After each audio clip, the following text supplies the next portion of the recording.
दोस्तों, आज हम आपके लिए एक बहुत ही अच्छी, जो कि दिल को छू लेने वाली कहानी लेकर आई हूँ, तो प्लीज कहानी के अंत तक बने रहिए। सरिता जी अस्पताल से घर आई तो देखा सलोनी उनकी जगह बैठकर सिलाई कर रही थी। बेटी, क्या सिल रही है? सरिता जी ने प्यार से उसके सिर पर हाथ फेरा। वो मम्मी, कमला जी आई थी, कह रही थी कि उन्हें शादी में जाना है, ये ब्लाउज अर्जेंट सिलने हैं। मैंने कहा ठीक है, मिल जाएंगे। 3 थे, मैंने सोचा जब तक आएंगी एक तो तैयार कर ही देती हूँ। आप बैठो, मैं आपके लिए पानी लाती हूँ। सरिता जी पास पड़ी एक खाट पर बैठ गईं। वो सोच रही थी क्या हो गया इस बेटी को, जो कभी घर के किसी काम को हाथ नहीं लगाती थी। रोज अपने पापा से पैसे लेकर जाती, कभी वापस नहीं करती। पिज्जा, कोल्ड ड्रिंक, पार्टियां, यही उसकी जिंदगी थी। आज एक एक पैसे के लिए काम कर रही है। तभी सलोनी पानी ले आई। मम्मी, आप अब कैसे हैं? डॉक्टर ने कुछ बताया या नहीं?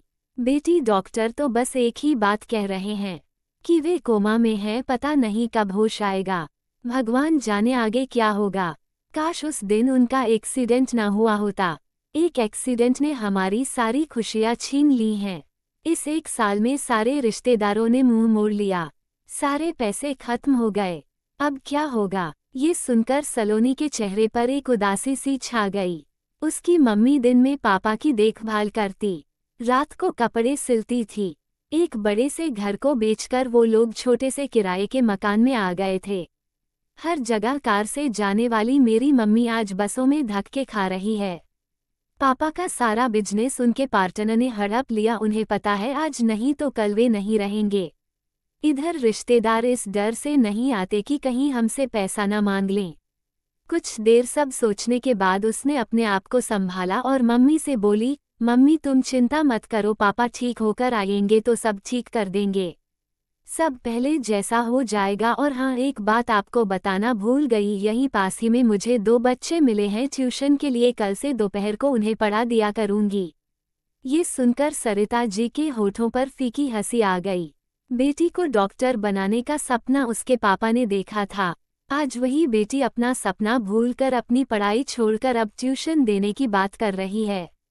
जिंदगी में कब किसे क्या देखना पड़े ये किसी को पता नहीं होता।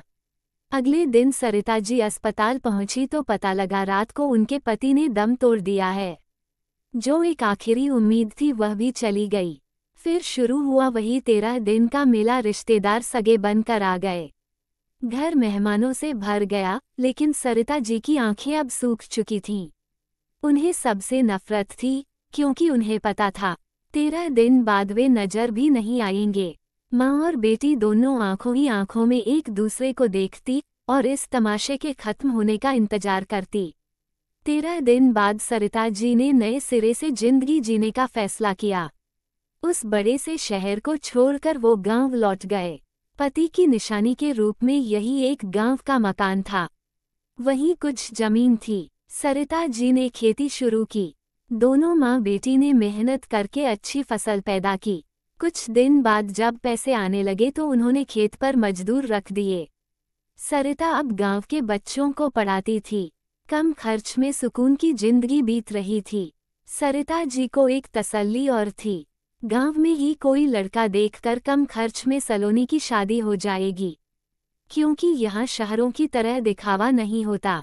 तो दोस्तों, ये थी हमारी आज की कहानी। पसंद आई हो तो प्लीज़ लाइक और सब्सक्राइब करें। धन्यवाद। जय हिंद, जय भारत।